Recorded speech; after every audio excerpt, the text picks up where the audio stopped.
I'd never thought I'd actually attend a big fat Indian wedding as a Netherlands foreigner. Having watched dozens of Bollywood movies, I'd always hoped to attend one, but when you live in India as a foreigner, one of the first things you learn is that the culture and hence the weddings can vary tremendously depending on the local state culture. So, when I got invited to my friend Simran's wedding and she started describing her plans, I slowly got more clues that this could actually be my first time at a big fat Indian wedding that I'd always seen in Bollywood movies.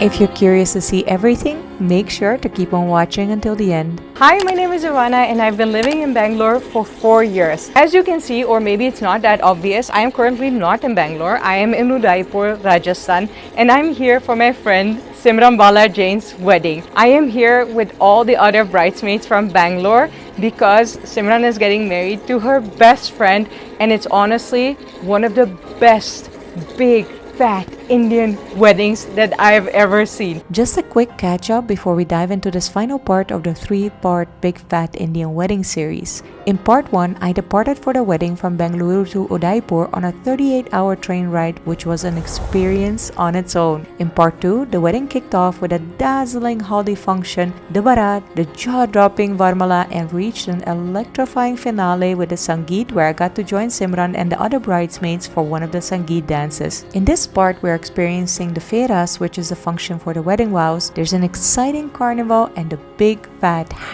#scenic Indian wedding is concluded with a spectacular reception. Full of breathtaking experiences from the first part of the wedding, I was eagerly anticipating another favorite Indian wedding function, the Feras. So, if you're ready, let's see how Simran and Nikhil officially tied the knot. I chose to go with a heavy Nitika Gujaral lehenga, and then my jewelry is from Rubens and my footwear from Pastels&Pop. This lehenga was quite hot, but it looked absolutely royal and I was so happy to wear it.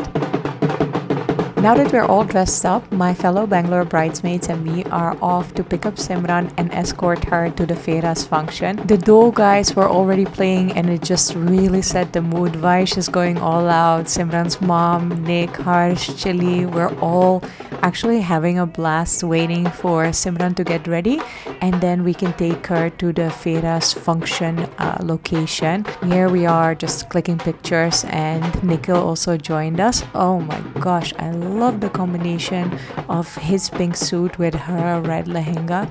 As you can see, it was just one big party.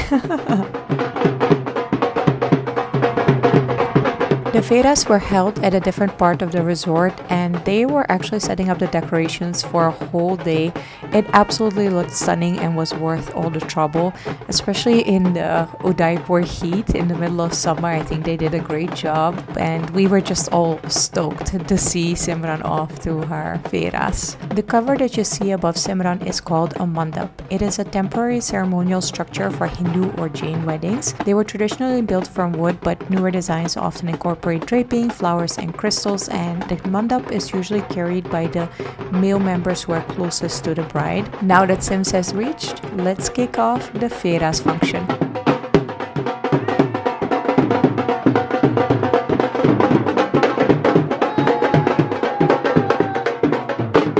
Little did Simran know that there was an awful contract waiting for her to be signed. I mean, the first one, never say no to Ghar Ka Kaam, so basically homework. I think they have some negotiation to do, so that's what they're doing right now in this beautiful decorated space. I mean, the decorations are really to the T. Everywhere where you look, there were garlands and flowers, and everybody was dressed so beautifully. So while they're actually negotiating the contract and getting Simran a better deal, I thought it would be a good idea to get a little chai break and cool off in the dining hall. This is Harsh, by the way. Harsh is a friend that I met at the wedding, and him and I were actually quite matching a lot with our outfits. That chai break completely refreshed us, and with our other friends at the wedding, we are continuing the festivities. It was almost time for the final functions when we arrived back. and everybody was just so excited for one moment in particular, which I personally really love, and it is the sindoor. One other very interesting aspect that you have to know about Indian weddings is that the Feras are the equivalent of the I do moment in Western weddings. However, there are many functions and rituals during the Feras, so it's not just one moment where the bride and groom say I do. It's literally a whole morning of rituals, amongst which walking around the fire, and the final moment, the final ritual is actually putting the sindoor on the bride, the red vermilion that Nikhil is putting on Simran right now. It shows that a woman is married, and also throughout daily life in the streets of India you can see many women wearing sindoor, which means that they are married. These two are absolutely adorable, and I think Pratima wanted to add to all our joy by doing a special dance for the newlywed couple. Pratima is Simran's sister, and she is a phenomenal dancer. So while everybody was kind of hot and low on energy from attending the Feras throughout the morning, I can honestly say Pratima's vibe, energy, soul, dance, everything about her lit up a fire in all of us. Such a beautiful moment to, celebrate the joy of the newlywed couple. My absolute favorite thing about these two is that you can truly see that they are best friends. Simran and Nikhil have been together since college, so they know each other through and through. As you can see, something went wrong and everybody just started laughing. There was so much good energy throughout this whole wedding, and I can honestly say Simran is pretty much the least stressed bride that I have ever seen in my life. You know those stories about Bridezilla and stuff? It was definitely not applicable on Simran. She was such a cool and collected bride who was just absolutely stunning next to her king Nikhil.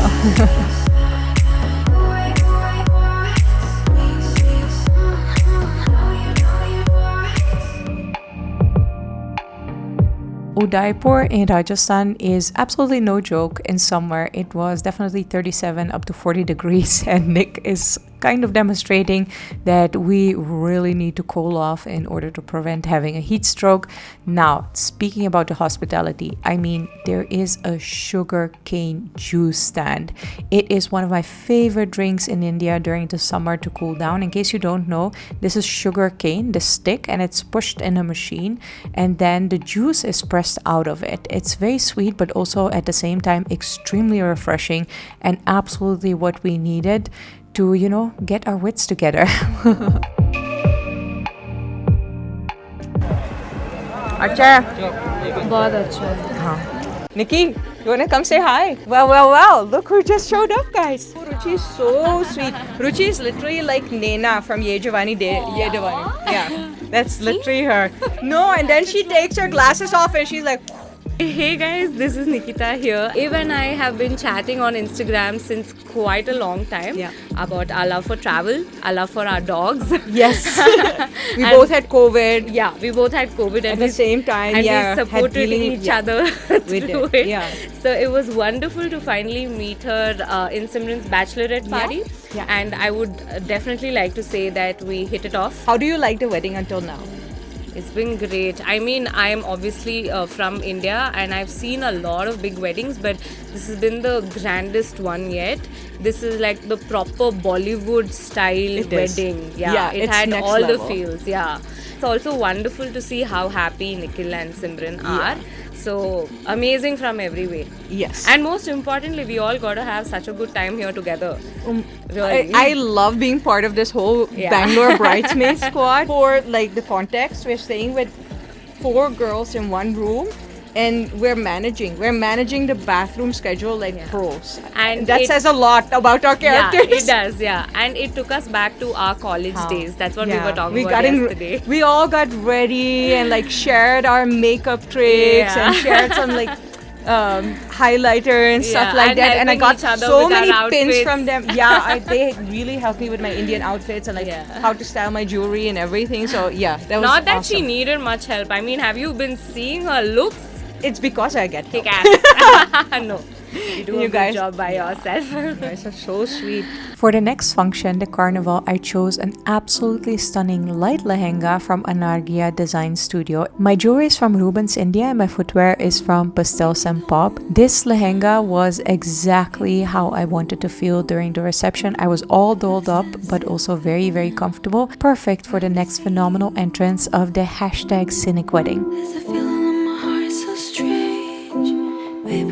When I saw this entrance, I absolutely lost my mind. I thought it couldn't get any better and they couldn't match the Padmavati entrance of the Varmala, but this is just another level of fairy tale entrance. #Scenic really didn't play around with their entrances.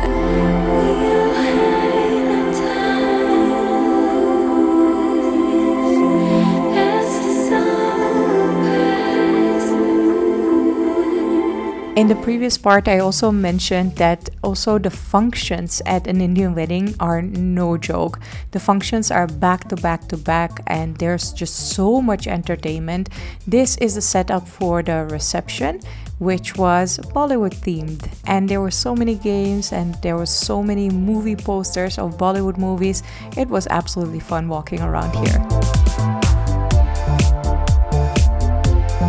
Now, I know we're all foodies here, or at least like 99% of my subscribers, and the food at Indian weddings is one of the best parts. This buffet did not disappoint at all. This was the dinner buffet. In the previous part, I showed the lunch buffet.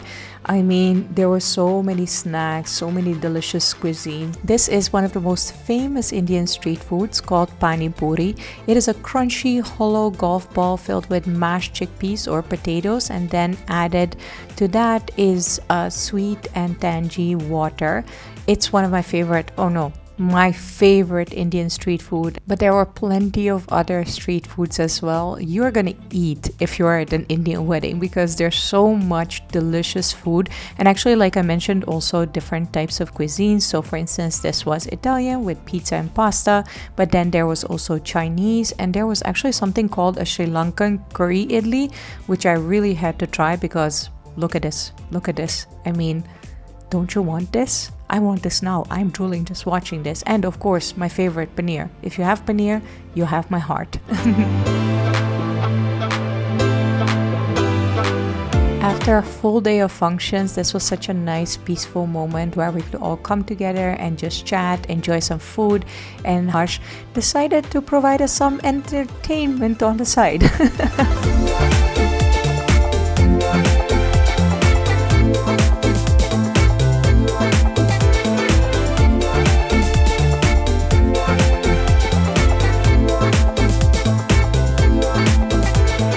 Once again, #Scenic did not disappoint with their big final entrance at the reception. There were fireworks, there were artists, there was a big bling dress that Simran was wearing, and at this function, the couple actually takes pictures with all of the guests, so I better change again. This Onaya saree actually looks quite heavy, but it is so light and comfortable while at the same time looking extremely bling. My jewelry partner again is Rubens, India. My clutch is from the Amyra store and my footwear is from Pastels&Pop. Just a little bit of lipstick and I am ready to join the big finale of the #Scenic Big Fat Indian Wedding.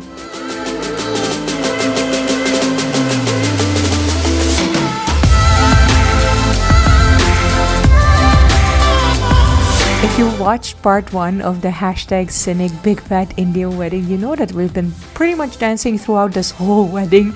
At the Barat, we went all out on the dole. At the Sangeet, we did the bridesmaids dance, and there were so many other dances.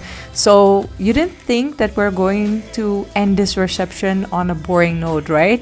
Like, no, there's Bollywood music, we're all wearing pretty dresses, we are going to dance.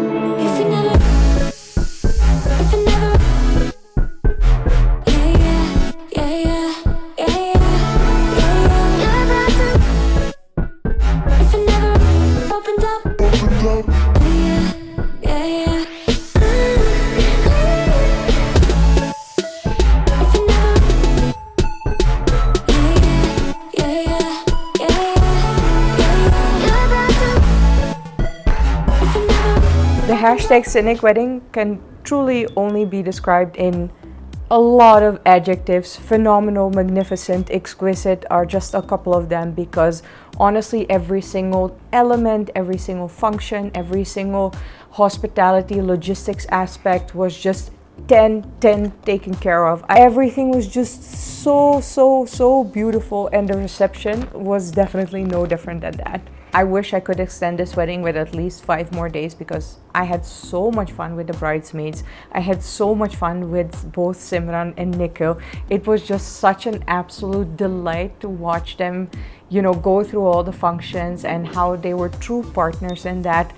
It was just so beautiful to witness their love and them tying the knots. So Simran, Nikhil, I wish you all the best from the bottom of my heart, and it was an absolute privilege to be a part of your big day tying the knot. So thank you so much for that, and thank you for letting me share this with the world. Guys, if you want to show the world how amazing, how truly amazing a big fat Indian wedding can be, share this video with as many people as possible. Comment down below which function was your absolute favorite. Also, if you have any other comments or questions about Indian weddings, about the functions, those kind of things, let me know down in the comments below. If you enjoyed this video, also make sure to put a thumbs up, and of course you can subscribe to my channel and join 260,000 other subscribers. It's free and you'll get a notification whenever I upload a new video. For now, thank you so much for watching, and I will see you next time. Bye.